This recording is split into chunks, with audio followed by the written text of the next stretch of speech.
आप में से या हम में से या इस जगत के जितने भी जीव हैं, बड़े बड़े संत महात्मा ऋषि पुरुष कोई भी है, उनमें से कोई भी कुछ बना सकता है इस जगत में?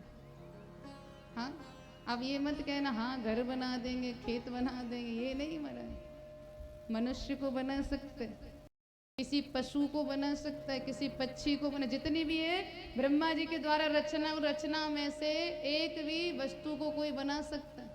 अगर कोई बना पा रहा है तो केवल सत्य स्वरूप परमात्मा है। केवल यो केवल, ना हम बना सकते ना आप बना सकते हैं, केवल उन परमात्मा के हाथ में है, वो ही बना सकते और उनके अतिरिक्त कोई भी नहीं। हाँ, यहाँ तक कह दिया ब्रह्मा जी भी नहीं, ब्रह्मा जी भी उन परमात्मा की कृपा से बना पा रहे हैं।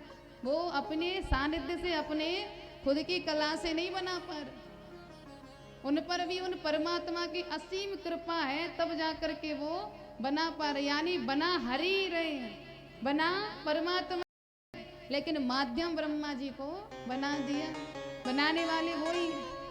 दूसरा, कोई पालन कर सकता है महाराज, पालन पोषण, बताइए महाराज, कोई किसी को पाल पोष सकता है क्या? कुछ तो बोलिए हाँ या ना। सीधे माध्यम से कोई खिला सकता है,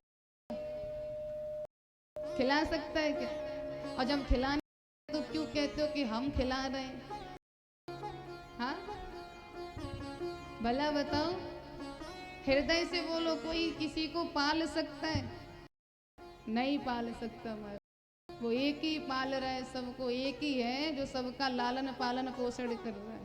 नन्हा सा शिशु प्रकट होता है, नन्हा सा शिशु, और वो धीरे धीरे धीरे धीरे इतना बड़ा हो जाता है, हमारे आपके जितना बड़ा। कौन करता है उसको इतना बड़ा? हम आप? बताइए महाराज, हम और आप करते क्या?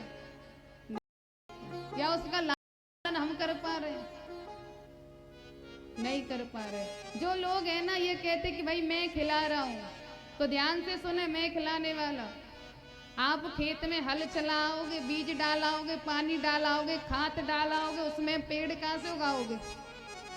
बताइए जरा, पेड़ कैसे उगाओगे? सब कुछ कर दोगे, बीज डाल दोगे, हल चला दोगे, सब कर दोगे। जो पौधा उगकर खड़ा होगा वो परमात्मा ही उसको कर सकता है, हम और आप उसको उगा नहीं सकते।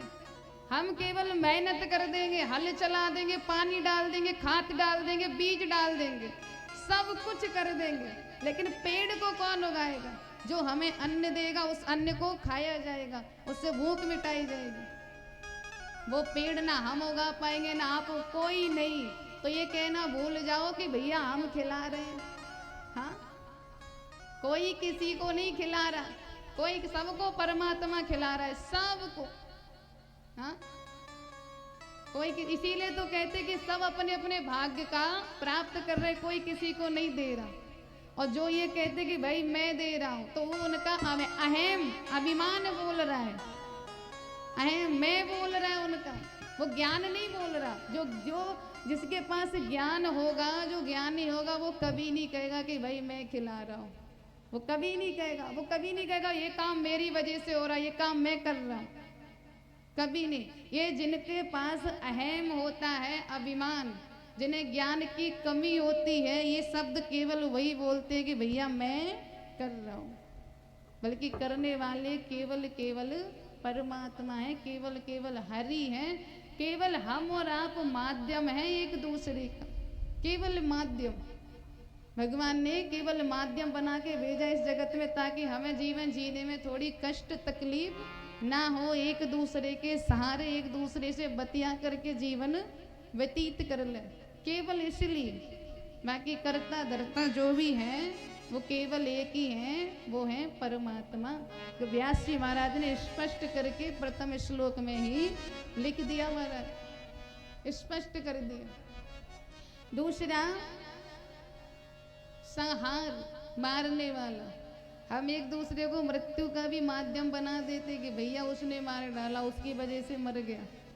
हाँ, ये भी कोई नहीं कर सकता, ये भी कोई करने वाला नहीं है, ये भी भगवान, ये भी परमात्मा ही करने वाले हैं। कोई किसी को, अच्छा हाँ, थप्पड़ मार सकता है, हाथ पांव तोड़ सकता है, इतना कर देगा, लेकिन कोई कहे कि कोई दूसरा व्यक्ति दूसरे व्यक्ति के प्राणों को ले सके, तो ये किसी में क्षमता नहीं है कि किसी के तन से उसके प्राणों को अलग कर पाए।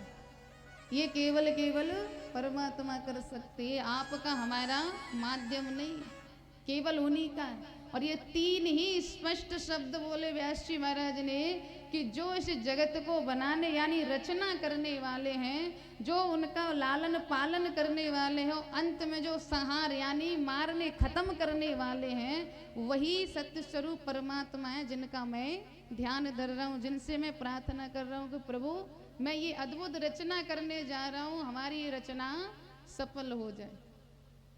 सीधा माध्यम, सीधी बात व्यास जी महाराज ने प्रथम श्लोक में बोली।